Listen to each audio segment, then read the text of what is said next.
Vivid verses. I noticed the first transfer on a Tuesday. Not because I was looking for it. I wasn't the kind of man who audited his wife's spending out of suspicion or insecurity. I noticed it the way I noticed most things, incidentally, peripherally, the way you catch movement in your side vision before your eyes have fully turned. I pulled up the joint account to confirm a payment had cleared, and there it was. $800. The memo field said household, which was the first tell because we didn't use memo fields. Not ever. We never needed to explain ourselves to each other, or so I believed. I didn't say anything that night. Mara was at the kitchen island when I got home, her dark hair pulled back, barefoot, slicing something that smelled of garlic and lemon. She looked up and smiled, and it was a real smile, the kind that reached her eyes that I'd loved for years, and I smiled back and asked how her day had been, and she told me, and I listened. I listened carefully, not for lies exactly, more the way you listen to a piece of music you think you recognize but can't quite place, waiting for the note that tells you what you're actually hearing. She didn't mention her brother, Owen. That was the second tell. Owen Ashby was the kind of man who wore his charm like a well-cut jacket. Impressive at first glance, not built to last. He was 3 years younger than Mara and had spent the better part of his adult life cycling through enthusiasms. A food truck, a personal training certification, something involving imported sneakers that I'd never fully understood, and most recently, a bar and kitchen concept that he'd opened 18 months ago with investor money he'd somehow managed to secure through sheer social magnetism, and a pitch deck I was fairly certain he'd had someone else write. I never disliked Owen. I want to be precise about that. He was funny, occasionally insightful, genuinely warm with his sister in a way that was easy to respect. But I had always understood what he was, which was a man who treated other people's resources as a form of ambient support, something you provided naturally, the way the sun provided light without anyone needing to ask or explain. He didn't take from people so much as arrange his life in such a way that they gave. Mara adored him. He was her only sibling, and their parents were gone, and that bond carried a weight that I'd always tried to honor. So when the bar started struggling, and it had been struggling since roughly month 4, when the novelty wore off and the operational cost didn't, I understood why she worried. I understood why she wanted to help. What I hadn't understood was that she'd already decided to. The second transfer was $1,200, 3 weeks after the first. Then $900, then $2,000. I tracked them quietly the way I did everything. Built a simple spreadsheet on my personal laptop, not the shared one, and logged the dates, amounts, and whatever memo field fiction accompanied each one. Utilities, car repair, insurance gap. I cross-referenced against our actual shared expenses and confirmed what I already suspected.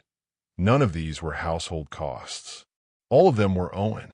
I sat with that information for a while before I decided what to do with it. Some men would have confronted immediately. Some would have stewed, grown cold, started manufacturing distance as a form of pressure. Neither approach interested me. Confronting without sufficient information means you can be outmaneuvered. She could minimize, reframe, apologize for one transfer while the larger pattern remained invisible. And coldness as leverage is just manipulation at reduced voltage. It doesn't get you truth. It gets you performance. What I wanted was the full picture. So I waited. I paid attention. And I let Mara believe, for another 6 weeks, that the house we lived in was still the house she thought it was. The dinner happened because her friend Cara hosted them, which was how it usually worked. Cara Whitfield had been Mara's closest friend since before I'd come into the picture, and every few weeks the 4 of us, Cara, her husband Pete, Mara, and I, would rotate through each other's homes for dinner. It was pleasant. Pete was good company, dry, self-deprecating, worked in civil engineering, had opinions about bourbon that I found more interesting than most people's opinions about most things. That particular evening, Cara had made lamb, and Pete had opened something excellent, and somewhere between the main course and whatever came after it, Owen's name came up. I didn't introduce it. Mara did. "He's actually doing better," she said, in that particular tone she used when she was answering a question nobody had asked. Preemptive reassurance. The kitchen consultant made a real difference, and the weekend numbers last month were, "How much is he into you for?" Pete asked. He said the way Pete said most things, casual, not unkind, no particular agenda. He was looking at his wine when he said it. But Cara went slightly still, and Mara's expression did something complicated, and I took a sip of water and waited. "We're not keeping a tally," Mara said. "No judgment," Pete said, still easy. "I just know how those things go. My cousin did the same thing with his gallery. You stop counting because counting makes it feel like a transaction." "It's family," Mara said. "Sure," Pete said. I said nothing. I watched Mara's hand around her wine glass. The way her fingers had tightened slightly, the slight forward lean that meant she was managing something internally. Filing something away. Cara changed the subject, and the evening moved on, and on the drive home Mara was quiet in that particular way that isn't empty. It's the quiet of someone composing. "Pete was being nosy," she finally said. "Pete was being Pete," I said. She looked out the window. "Owen is going to be fine." "I know you believe that," I said. She turned to look at me, and there was something searching in it, and I held the road with my eyes and let the silence do what silence does. She didn't say anything else. Neither did I.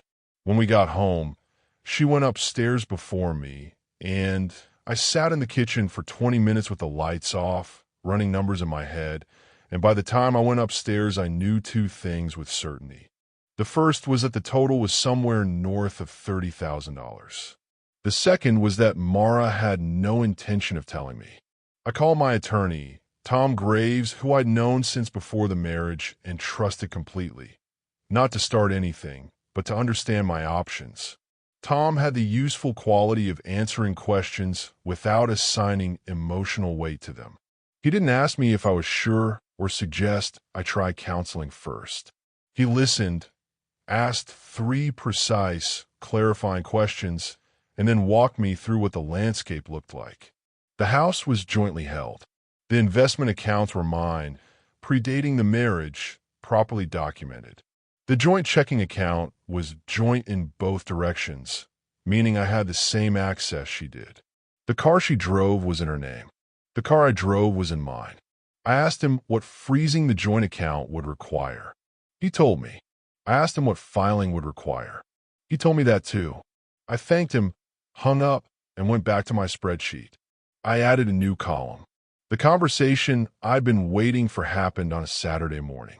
We were on the back patio, coffee cups between us, the kind of ordinary weekend quiet that used to feel like peace and now felt like a held breath. I decided the night before that I was done waiting. Not because I had any anger to release, I didn't particularly, but because continuing to wait was its own kind of decision, and I'd already made mine. "Tell me about Owen," I said. She looked up from her phone. "What about him? Tell me how he's actually doing." Something moved across her face, not guilt, exactly, more like recalibration. Like someone adjusting the weight they're carrying to a more sustainable position. "He's managing. The summer was rough, but—" "Mara." I said her name the way I said it when I needed her full attention.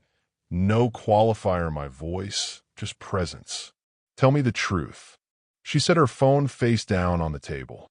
That was something. She looked at me, and the composure she'd been maintaining, which was real composure, she was good at it. I'd always respected that about her, shifted just slightly at the edges. "He's been struggling," she said. "How much?" "I've helped him out a few times." "How much, Mara?" The numbers came out sideways, hedged, broken into narratives. The equipment failure in March, the staffing issue over the summer, the consultant I mentioned, and I listened to all of it without interrupting, adding it up as she spoke. When she finished, the total she'd offered was $22,000, spread across 18 months, framed as loans, spoken with the quiet conviction of someone who had rehearsed the reasonable version. I let the silence sit for a moment. "It's closer to 34,000, I said. Her expression didn't collapse. "I'll give her that." It went very still, the way surfaces go still before something moves through them. "I was rounding," she said. Then, almost immediately, "I know I should have told you. You chose not to." "I was managing it." "You were managing my money." "Our money," she said, and there was the first edge in her voice, which told me we'd arrived at the place where the conversation became something else entirely. "We're married. It's our money." "We're married," I agreed, "which is why the joint account exists, and why I have the same right to view it that you do." So I did. She looked at me steadily. "How long have you known?" "Long enough." "And you've just been—" She stopped. Started again. "Why didn't you say anything?" "Because I needed to understand the scope before I decided what to do about it." That landed. I could see it land. She understood what I was telling her. Not I've been upset or I've been processing, but I've been conducting a process, and the process is nearly complete. Her eyes moved slightly, and I recognized it as the look of someone who has just realized the game they thought they were playing has different rules than they understood. "It's Owen," she said, and her voice had softened.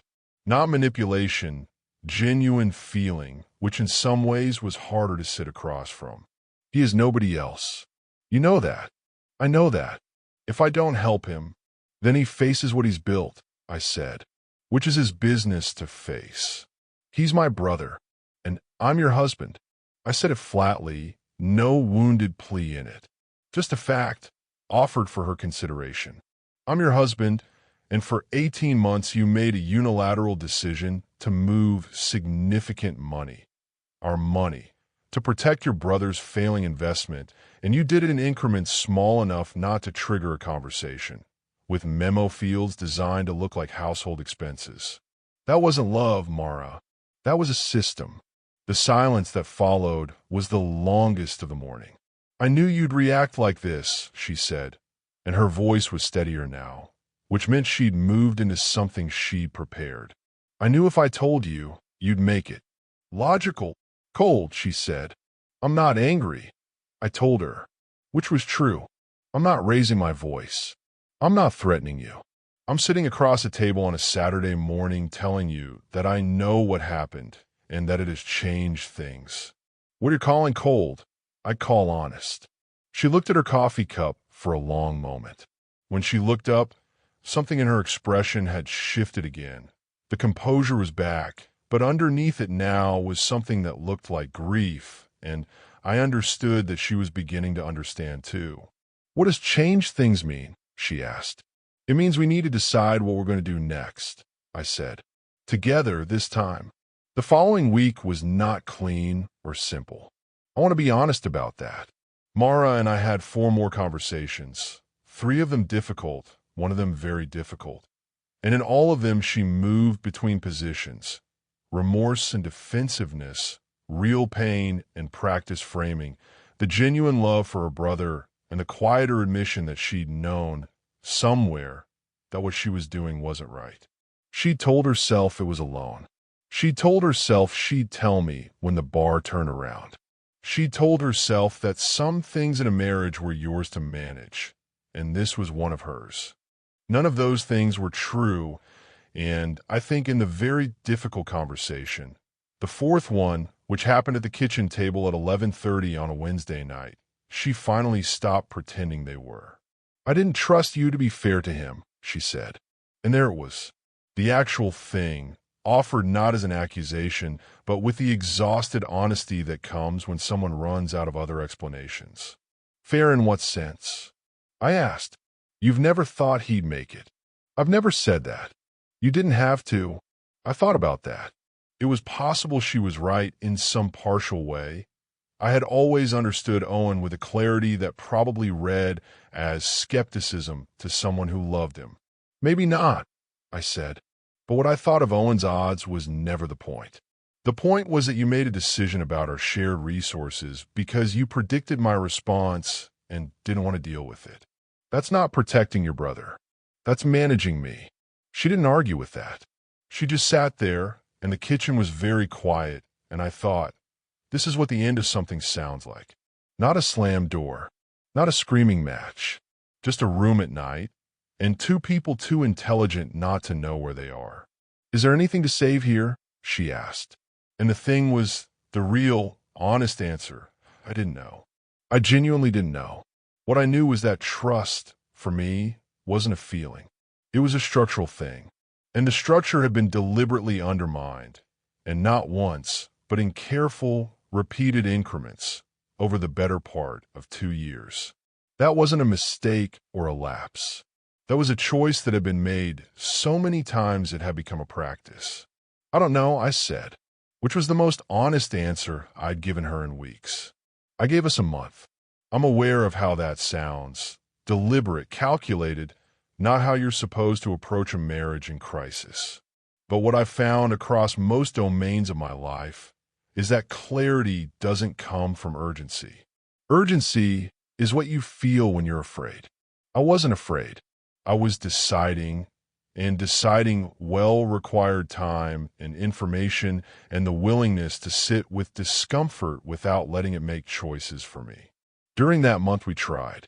We went to a couples therapist, a quiet, measured woman named Dr. Solis who had an office full of interesting plants and a gift for asking questions that felt simple until you tried to answer them.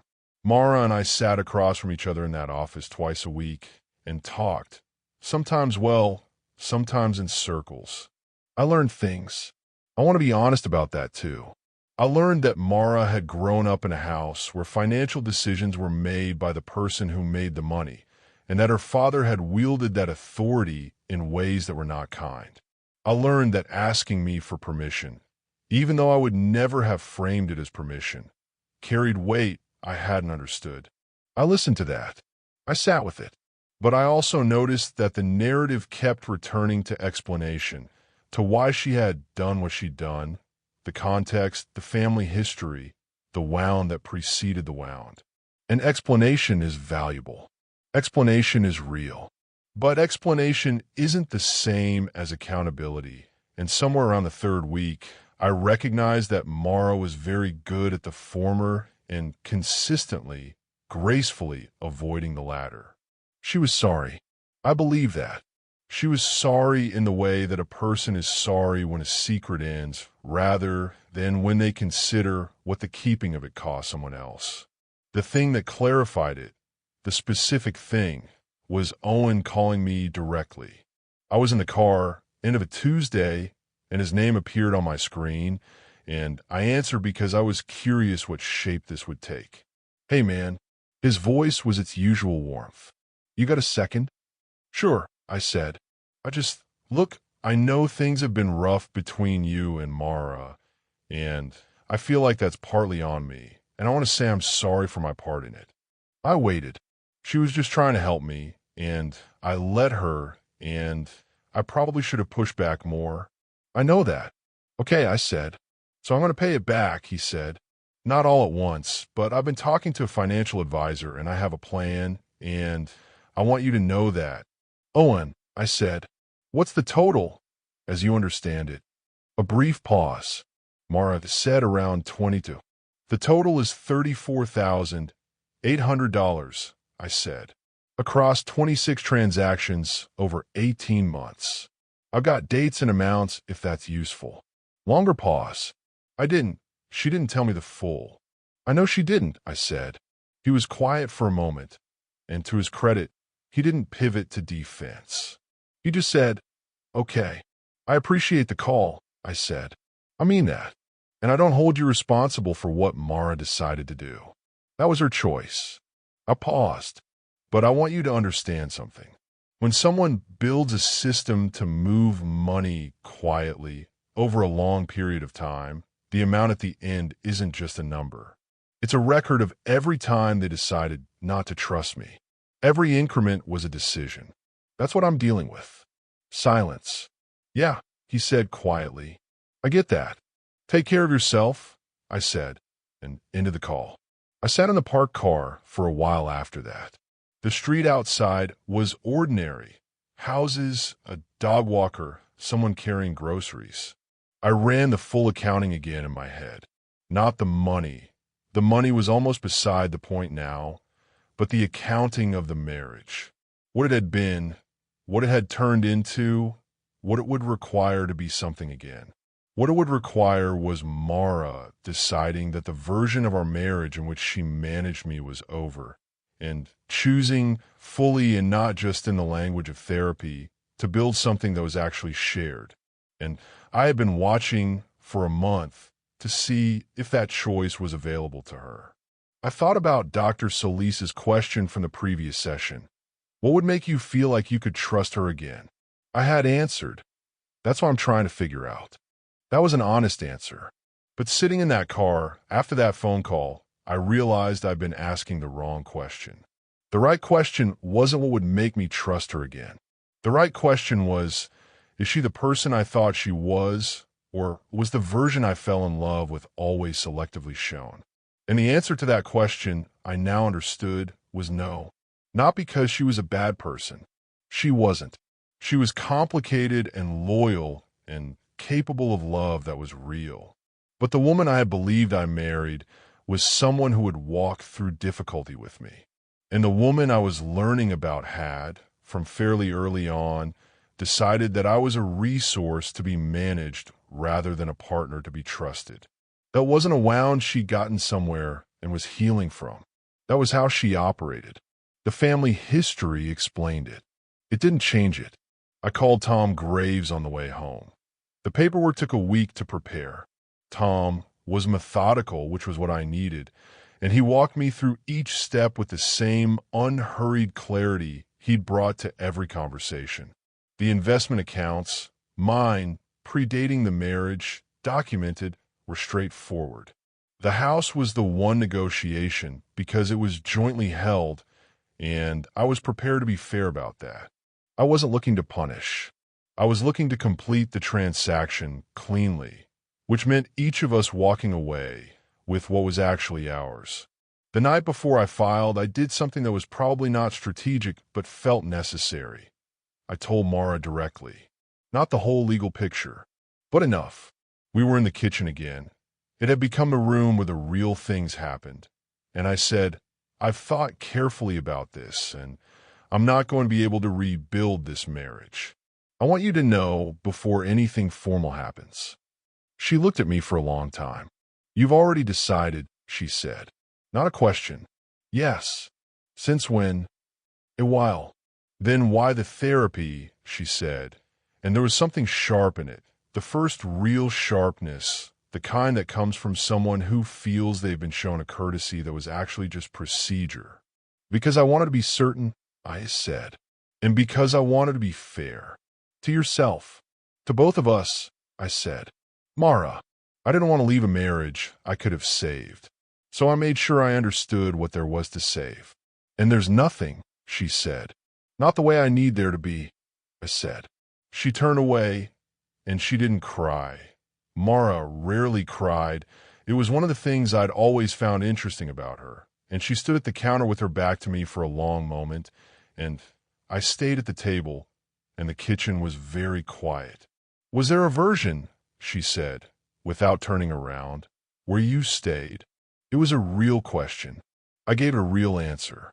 There was a version where you came to me, 6 months in, and said, I've been sending Owen money, and I should have told you, and I need us to talk about it. And we talked about it, and figured out what was reasonable, and made the choice together. I paused. That version, yes. But that's not what happened. She was quiet. What happened, I said, was that you built something designed so I wouldn't notice. For 18 months. I kept my voice level, not cold, just clear. That's the thing I can't find my way back from. Not the money. The architecture. She turned around then, and her eyes were dry, and her jaw was set, and she looked exactly like herself. Not a villain, not a victim, just a person standing in the aftermath of a long series of decisions that had quietly, irrevocably compounded. I thought I was protecting him, she said. I know, I said, but you weren't protecting him. You were managing a situation you decided you owned. And I was part of the situation. The accounts came next. I moved overnight, after consulting Tom about the precise mechanics. The joint account I froze, not emptied, frozen, which is a legal distinction and also an ethical one. I wasn't taking what was hers. I was stopping the movement of what was ours until the process could divide it correctly. The investment accounts, already in my name alone, I shifted to a holding structure that Tom had outlined. The car I drove, I already owned outright. The documentation for the house was with Tom, who would handle the next steps. It was very clean. That's the honest word for it. Not clean as in painless. I'm not going to pretend there was nothing difficult about sitting at my desk at 2 a.m, moving through each step methodically, understanding that each action was a door closing. But clean as in, no loose ends, no ambiguity, no moment where I was acting out of emotion rather than considered decision. Every step had been thought through before I made it. Every downstream consequence had been accounted for. There's a version of this story where that makes me a cold man. I've heard that version. People who learn what happens sometimes land there. The speed, the completeness, the lack of a shouting match or a visible crack. They expect grief to look a certain way, and my way doesn't look like their picture. But grief isn't the absence of order, and decisive action isn't the absence of feeling. I'd felt everything there was to feel over the previous 2 months, quietly, while I was watching and calculating and giving us the full month in that therapy office and sitting in that car after Owen's call. By the time I moved at 2 a.m, I wasn't suppressing anything. I was completing something. The paperwork was filed by Friday. I spoke to Mara once more before the formal process took over. She called on a Sunday afternoon, and her voice was steady in the way that I recognized, composed, prepared. She'd had a few days with the reality of it, and Mara was someone who processed by preparing, which was one of the things I'd always respected about her. I want to understand something, she said. Okay, was any of it real to you? Or was I just, she stopped. I want to know if I was ever actually your partner, or if I was always a variable you were managing. I sat with that question. It deserved a real answer.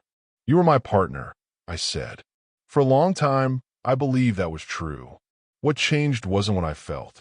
It was what I learned about what you were doing while I felt it. People make mistakes in marriages. Yes, I said.